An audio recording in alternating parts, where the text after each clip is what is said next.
First, I want to thank the people of Hawaii, the visitor industry, and our county mayors for supporting the mandatory 14-day quarantine for anyone coming into our state. Everyone understands the necessity of my order, and the state is ready to implement it this Thursday. Next, the following is a brief update on the status of COVID cases in Hawaii. As of today, there are a total of 77 confirmed cases, 53 on Oahu, 5 on Hawaii Island, 11 on Maui, and 3 on Kauai. And the county of origin is unknown for 5 of them. The threat of COVID-19 is unprecedented, and it requires even more aggressive actions. I directed the State Attorney General and my department heads to work out the details of what a stay-at-home order would mean for Hawaii. I also have been in discussions with our county mayors, and we agreed the mayors would develop their own plans to meet the unique needs of their counties. And yesterday, both Oahu and Maui counties issued stay-at-home orders. We are also in agreement that a statewide order is necessary for cohesion and consistency. Today, I signed a supplemental to my emergency proclamation for a stay-at-home order for everyone in the state of Hawaii. The mandate will go into effect at 12:01 a.m. on Wednesday morning, March 25th, and will remain in effect through April 30th. All residents must stay at home unless you work in essential businesses or operations. If you are not a resident, your residence while in Hawaii may include hotels, motels, shared rental units, and similar facilities. To ensure that our state continues to provide essential core services, there will be exemptions. These include categories such as healthcare services, grocery stores and pharmacies, banks and other financial services, food production and farming, public and private schools, restaurants offering takeout services, hotels and motels, construction, and essential government functions. Residents can also leave their home or place of residence for various needs, including healthcare, purchasing food, medicine, and gas, taking care of elderly, minors, or those with disabilities, returning to a place of residence outside of Hawaii, picking up educational materials for distance learning, receiving meals and any other related services, and outdoor exercise. This includes surfing and swimming, as well as walking pets on a leash, provided that social distancing measures are followed. The homeless are strongly urged to obtain shelter through the help of government and other agencies as soon as possible.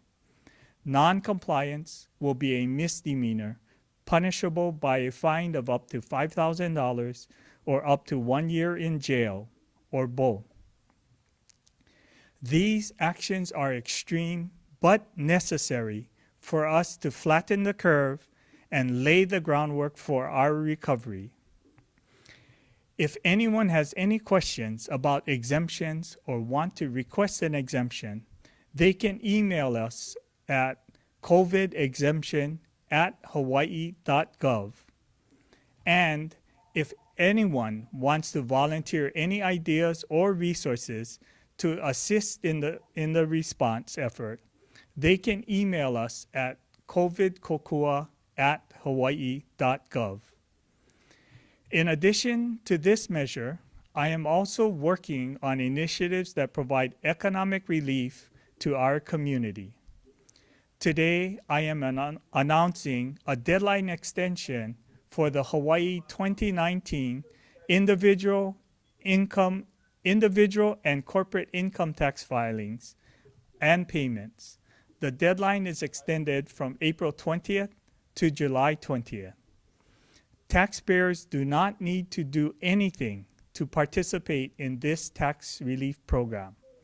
The department is making the necessary system changes for these new due dates. If you are expecting a refund for tax year 2019, you should plan to file as soon as possible. Finally, I cannot stress enough that we need everyone to please stay at home or in their place of residence. These efforts are all aimed at social distancing, the single most effective way of controlling this deadly virus. As alien as it might be for us here in the Aloha State, we must avoid physical contact with friends and loved ones to protect all of us in this crisis. I would now like to introduce the Department of Education Superintendent, Christina Kishimoto, who has an update on the department's efforts. Aloha, and welcome back to our 13,000 teachers who teleworked today. I also want to mahalo our food services staff members who provided over 1,000 breakfast meals today and 2,600 lunches. The Hawaii Department of Education provides essential services that have direct and indirect impacts on a large percentage of Hawaii's population. Because of the diverse population Hawaii DOE serves, including special ed students, foster children, students without homes, there are thousands of instances that we can share where a shutdown of the public school system could potentially do more harm than good. Hawaii DOE plays a vital role in the well-being of our children. The department has a responsibility to stay connected through attendance and continuity of education while providing enrichment opportunities for our students. Our student population is diverse and includes more than 103,000 high-need students, including 92,000 that are economically disadvantaged students. We have 19,000 students with disabilities, and we have approximately 3,000 students without homes. Keep in mind, some of our students live in homes in which their parents are in crisis, which will become even more difficult as hourly wage earners lose access to employment. Part of our work is to take attendance, which allows us to check in on students in our ohana. Our public school system will not close. We continue our efforts as a statewide team, maximizing our telework approach while providing individualized and small group supports. By the end of this week, we will be sharing specific plans for our 10,000 eligible graduates. We will also be sharing our planning work accomplished by our teachers and principals this week.